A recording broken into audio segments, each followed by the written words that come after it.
Today I'm excited to tell you about some of my favorite things. And in all my travels to all the quilt shows that we've gone to, you find a lot of resources, you talk to a lot of people, and I'm just excited to share with you some of the finds that I have come across and why I like them. First off, I'm going to tell you about the scissors that I love to use. Personally, I think these are second to none. They are called Kai scissors, and that's K-A-I scissors. They are lightweight. They are extremely easy to handle. I like the way they feel in my hand, and they aren't heavy. What we have here, this is actually the professional series. We have a few different levels, and of course you're going to have different price points with these. This is the scissors that I use more often than anything, and this is the professional grade. Now the difference between the professional grade and these just stainless steel is these are a higher carbon content, which makes them longer lasting and a little more durable. So it really depends on how you're going to use them. And so this is the first one. Now I do have these for right and left-handed. We've got to make sure we have them for both. So having a mother that's a lefty, I have to have those for left. Now I'm going to show you just on a piece of cotton how easy it is to cut this piece of fabric. Now this is just one layer. Then you put it together with 2 layers, and I tell you, it's just as easy, and it gives a beautiful, beautiful cut edge. So this is the 7230. We have these all listed, but this is the first one. Now, like I said, I have a lot of different scissors that I like to work with, and it kind of depends on what I'm doing at the time. These are 2 other pair that I use. I would say I probably use these a lot more when I'm cutting out my appliques. I like a real sharp point when I'm cutting, because that gets me into the corner really well, and it gives me a sharp, crisp edge if I'm cutting a point. And so it just kind of depends on the size of the applique as to which size of scissors I'll pick up. Now if I'm doing big pieces, I'll grab this pair. So I even use these for cutting appliques as well. Another one that I like to use are the real small fine point scissors. These would be the Eddycrest scissors, what they call them. I use these. I use them for snipping threads. I use them for cutting small pieces, getting into small, tiny spaces. And of course, applique is what we do, so it's pretty much everything with the applique. And then the other ones that I have are the little curved edge. These are great for snipping threads. So if you are on the back side of a piece and need to snip some quick threads, or when you get done with a piece and you need to snip a quick thread, these are great for doing that. We're also going to get the ones, I've already had a friend of mine ask me for the rounded nosed ones. She does long arm quilting, and so we're going to have those in as well. So these are the little curved edge. They're a Eddycrest scissors as well. Now we do have some sets that you can get, and we have them in both levels. So we do have a couple of different colors. We've got kind of a hot pink color that has 3 different types of scissors in it. The different sets have different scissors in them, so you'll want to check that out to see what we have. This is a left-handed set, and this is nice. They all come with guards, so when you're done using them, you can throw a guard onto them, which really protects the tip of them. I will say this, that through the years, my family knows not to touch a pair of my sewing scissors. They're a very guarded thing for me, because I know how quickly they can go bad if they're used for the wrong thing. So we want to protect the ends of those scissors as well. Over here we have the professional grade set. which, like I said, they're a higher grade of the stainless steel, but a wonderful gift item. And then we have the other setup here, which are green. And I will say they make a great gift for men or women, so keep that in mind. And yeah, we're just really excited to bring to you our scissors today. But along with that, now we have a wonderful little seam ripper. Now, this little seam ripper, and if you can get really close, Kate, you can see it's simply a razor that's protected with a little guard. And I mean to tell you, it's sharp, but it will take your threads out really easily. Sometimes I just even run this on the back of a quilt just to clean up the threads, and this will take the threads right off. I know applique can be very intimidating for a lot of you, and these next products that I'm going to show you, which are some of my favorite things, I believe are going to help you in the applique process. And it's not only going to make it easier, but it's going to make it fun. And so first off, I want to show you our Caterpillar Glow light pad. There's 3 settings on this light pad, and I'm just going to lightly touch it, and you're going to see how bright it gets. And what I use this for is when I'm tracing my applique pieces, and then also when I'm adding the detail lines in the applique before I stitch it. So I'll show you in this whole process how we're going to do this. Now, a lot of you may order our single patterns. This one is a new little gnome that we call Shamrock Gnome, and it comes on cardstock. And you might say, well, gosh, is that too thick to be able to see through? And it absolutely is not. So I'm going to trace one of these pieces off of the cardstock. I'm going to lay, this is my Heat and Bond light, and I'm going to lay the fusible side down, and I'm going to trace my piece off on here. Now I know in my patterns I say, you know, to use a light table or by the light of the window, and I will guarantee you if you're putting stuff up to the light of your window, this is a whole lot easier. So we're going to trace just one piece out right now. Just kind of trace it. Okay, and then I'm also going to show you how I use some of my different scissors. So what I do is I rough cut around each piece. Don't need to cut it out yet because that's what you're going to do once you get it onto the fabric. And then another one of my favorite things are the wool mats. I use a couple of different sizes. This one is great for small projects, or if you're going to a retreat and you need just a small one, these are fabulous to use. Another thing that is an absolute must-have in your sewing room, and if you haven't already gotten one of these, you're going to want to get one of these silicone mats. This one is the 12 by 12. I also have the 12 by 24. I would say my favorite is the 12 by 24, but the 12 by 12 is a great size too. Now, this one, and purposefully, I left it pretty dirty, okay? And I'm going to show you how easy it is to clean this mat. Now I just have a general cleaner. It's not anything toxic. It's all natural. I'm going to clean this off. Sometimes the pencil will come off on the, and you can see how you're getting the dirt off of there. Sorry that it's all dirty, but it just happens. And then I'm going to flip it. And they'll get dusty too. Because it's a silicone, it will grab on the dust.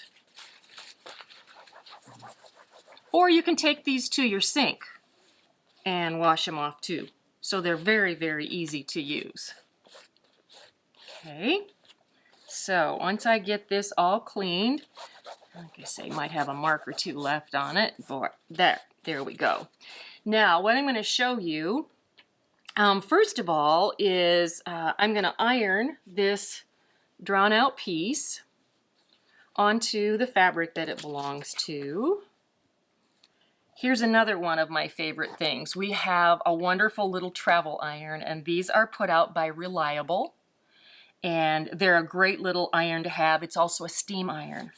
And so I do not have it on a steam setting right now because I don't need that when I am ironing just the fusible onto a single piece of fabric. Now, as far as cutting out your appliques, we've shown you some of our scissors.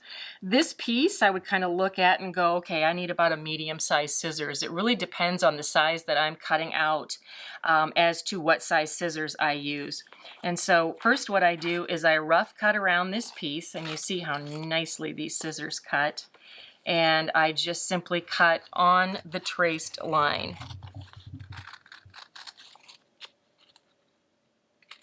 And we would cut all your pieces out. Now, today, I'm going to show you how we assemble one of our little pre-fused laser cut appliques. But just for the essence of showing you the scissors today, I wanted to show you how nicely, if you're cutting your own, our Kai scissors work. And like I said, these are the medium size, and actually there's a size on them, and you'll see them on our site. So anyway, there you go, and that just shows how nicely that gets cut out then. So I'm going to set this aside, and I'm going to bring over my mat, and I'm going to lay it on my wool mat so I can do my ironing right here on my cutting table. And I'm going to take the finished layout, which is in your pattern or in your pre-cut, and I'm gonna put this upside down so when Caitlin's videoing this, you can see how this is going to come together. Now I have my pieces already, with most of them, with the fusible off the back. Now if you get one of our appliques, and let's say the fusible, the backing doesn't want to peel off, throw it onto your ironing surface, run your iron over it just for a little bit, let it cool, and I promise you it'll come right off. Sometimes what you have to do is just reactivate that fusible and it will come right off. Now if you get a piece that has multiple pieces on it, take your paper off first, the release paper off first, and then cut it apart because it just makes it easier to get the paper off. Now when you're cutting these pieces apart, this is where I like to use my little scissors, and I know these say they're embroidery scissors, but I love to use these tiny little scissors to cut these little tabs that we put on there to get your pieces cut out nicely. You just have to cut those little tabs apart. Makes it so you don't lose the pieces as well. But I will tell you this, if you ever do lose a piece, just don't hesitate to give us a holler and we'll send you another one because some of these pieces are pretty small. So once we get, and I've got to get my little braids cut apart, there again, just these small little embroidery scissors are great to use for this. And we're going to assemble our little shamrock gnome, and then I'm going to take it back to my light board and I'm going to show you how I'm going to add my detailing on it. And when I speak of the detailing, that would be the stitching lines that you're going to need to use to kind of make it come to life. Got the little shamrock, just need to cut these little tabs on that. And we've got it all ready to go. Now, I don't have a numbered system. Some people have asked me if I have a numbered system of how I put these together, and I don't. But when you're looking at your finished layout, you're going to see a solid line and a dashed line. And the dashed line indicates that it's an overlapped piece. So let's say, for instance, this little hand piece, you see it's a dashed line. That piece goes underneath. So you know that those pieces need to go down first, okay? So we're going to start with our hands. The great thing about the mat is your pieces are going to stick before you actually iron them down. And I love that about these mats. Now you will want to iron it. I recommend that you tack it with the tip of your iron first in case you need to move it. And especially if you're putting fabric onto fabric. It's one thing to get the applique piece off the mat. It's another thing to get it off if it's on the fabric. So you're going to want to watch that. Now, this gets a little trickier because this piece will go down and then the braids will go over. But the cool thing is because we can see the bottom pieces of it, we know where those pieces are going to go. And I like to say it's kind of like putting together a puzzle. You just follow the lines. And so this one actually I can tack it right here. And the same with this one. This is a little girl gnome. And you have to check out our full line of gnomes because they're stinking adorable. We've got a little shamrock on the end of her hat. And let's see, then I need to add the hat band.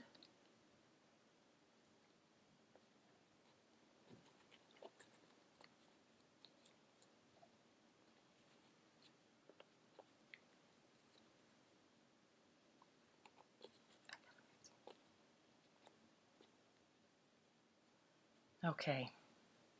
Now, once I see that I have all of my pieces where I want them, this one's a little bit wonky, and I need to get it over there.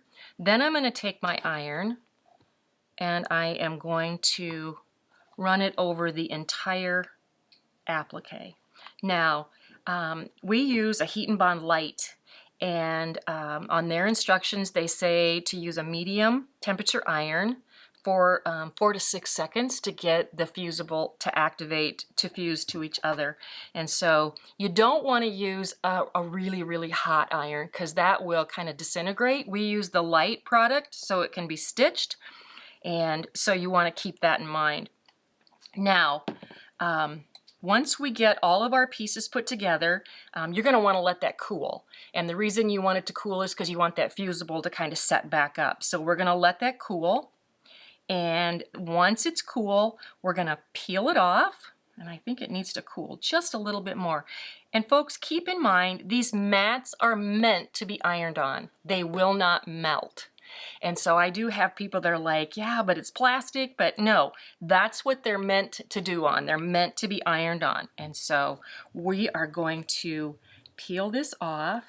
Now this is cool because this is like you are working with one piece now and not multiple pieces. So you can see that your fusible is on the back. Now you'll see a little waffle in the mat, and I was told by the creator of these mats actually that is to keep the fusible held into place. Okay, so next I'm going to take it over here to my light table.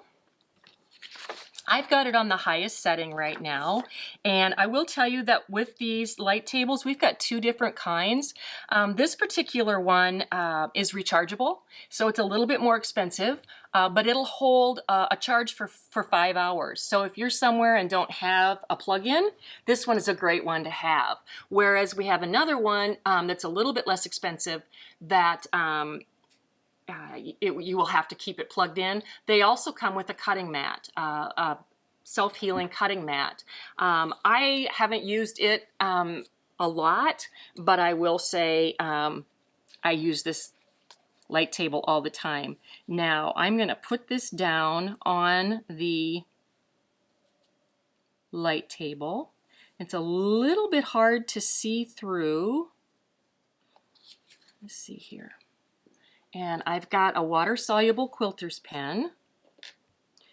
And sometimes what you're going to have to do, if you're not going to be able, because I've got 2 layers of fabric, is you're going to want to lift up and maybe look, and then you're going to be able to follow your lines. And this one, I'm simply drawing in my little girl's braids. Okay. And that's what I use.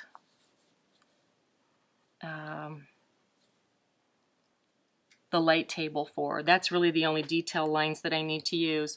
This is another tool that you're going to want to have to do applique, and that is the quilter's pen. If you're not familiar with these and you've never had one, make sure you get one. We'll have these on the website as well. The purple end disappears on its own, and the blue end, it has to be taken off with like a damp rag, and so it will not disappear. Now, if you're not going to do your detailing right away, I recommend to use the blue end, but if you're going to do it right away, use the purple end, because I have detailed stuff quite a lot and come out the next day to stitch it and it's all gone. And so it kind of depends on when you're going to be stitching it. A couple other things that I want to tell you about that are fabulous tools to use. Let's just say you don't have enough light in your sewing room.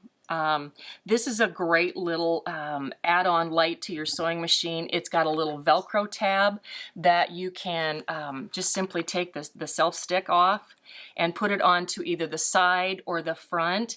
It as well has 3 different levels depending on what you need, but it's a great little light for additional help. If you're like me, my eyesight isn't near what it used to be, and this really helps as far as just to give me just a little bit of extra light at my sewing machine, and that too is put out by Caterpillar. Let's talk cutting tools. Now I know you might have your favorite, and maybe you don't have your favorite, so I'm going to tell you about mine. This is something that I've searched out over the years, and I know for me it's because of how much cutting I do, and that's why I love this system so much, because it's kind of ergonomically correct for your wrists and your elbows. So if you have any problems with that, these definitely help, and this is called the Martelli system. Now what I have here today and what I'm going to show you are 2 of their cutters, and I'm also going to show you they have a set, or we've got them on our website as individuals, and they're called Skinny Minis. And I love the Skinny Minis because they're so easy to handle. I know sometimes with the plastic cutters, it's a little harder to handle them, and I'm going to show you how easy these are to cut with, and then how they don't slide. The other thing that we have are the mats, and I would highly recommend one of these mats. What I have here in the studio is the 60-inch mat, but they also have a very nice 34-inch mat. So anyway, I'm going to show you first of all the cutters. Now I know these are a little bit different, and I'll be the first to say that they're it's a little bit awkward at first, and it's all about the motion in which you use. And so if at first you don't feel comfortable, I would just highly recommend try again. It took me a couple of times before I felt real comfortable with these. There are 2 different size cutters. There's the 45mm and there's the 60mm. I would say 90% of the time or more I use the 60. So, but that's personal preference. Now, the mats have a really nice no slip. This one is well loved and well used. And when you put it down on your fabric, I want you to see one of the problems I was having was more with my left arm because of how much pressure I was putting. And so literally all I have to do is put my hand on this and it does not move. And so what you're going to do with your other hand is you're going to use a motion that's more of an out with your elbow. Push kind of out with your elbow. So it's not like this, but it's more like, think of your elbow almost leading first. And so what you're going to do is you're going to come through like this. And then what I do is I take my middle finger and I click the safety guard on it. That way it's always going to be covered up and safe. So once again, now I cut, you know, with my lines here, or if you want, if you're doing a 2.5-inch binding, this is a 2.5-inch Skinny Mini. So you can cut strips very easily with these as well. We are going to have the 1.5, the 2-inch, the 2.5, the 3-inch, and a 3.5. So once again, I'm going to just do a 2-inch strip here. I'm going to open that and I'm going to literally put my hand on here and come through and then click it off. And you're going to see what a nice straight cut that you're going to get. So the Martelli system is the one that we love to use here in the studio. Moving along, the next thing that I want to show you are the Zircle magnets. And the Zircles are about the most high-powered magnet I've ever you don't want to get it too close to something because all of a sudden it'll start moving. And so I keep these by each one of my machines. And literally when I am taking pins out, I don't even have to look where my zircle is at, because as I take a pin out, I just simply let it go. And actually mine are even further away, and I just kind of hit it, and that one's stuck in my finger, and it goes right to the magnet. So these are the zircles. I recommend having more than one in your sewing studio, or they're great for like paper clips and things like that. So if you've got some of those loose things hanging around, the zircle is a great thing to have in your sewing studio or in your office. So keep that in mind as well.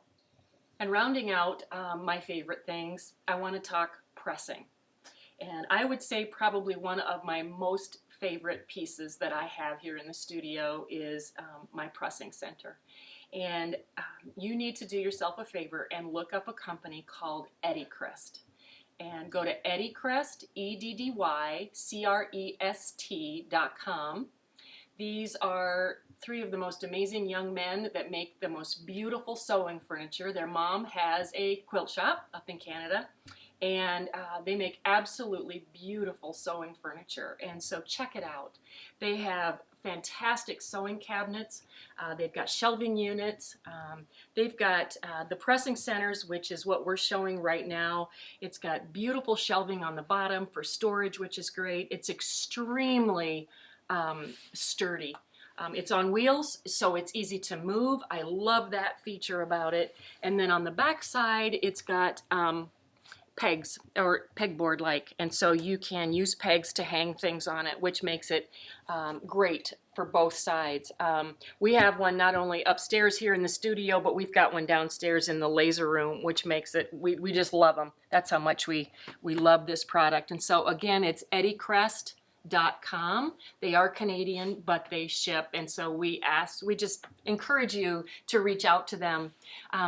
They have a lot of different products. Here's another one, which is just a little ruler holder. Great little, it's all made out of wood, so it's very sturdy. Great little product. And then they actually send their sewing centers with the covers on it, which is nice and padded, great to work on, and those are put out by Reliable, which brings me to my last item, which is the Reliable iron. I'm just going to set it down so Kate can see it just a little bit better. It's a steam iron, or you can use it no steam. It's a little heavier iron, which I really like because I just feel like it's just got a lot more power, and it's a great, great iron. Like I said, put out by Reliable. So we hope that you've enjoyed our favorite things videos. If you have a favorite thing and you want to share that with us, please reach out. I think that's how we learn, is by telling one another about new things that we like and new things that we're using. And please feel free to reach out to us about the favorite things that you like to use, or if you have any questions on anything that we've told you about, please give us a shout out. We hope you have enjoyed this, and happy sewing.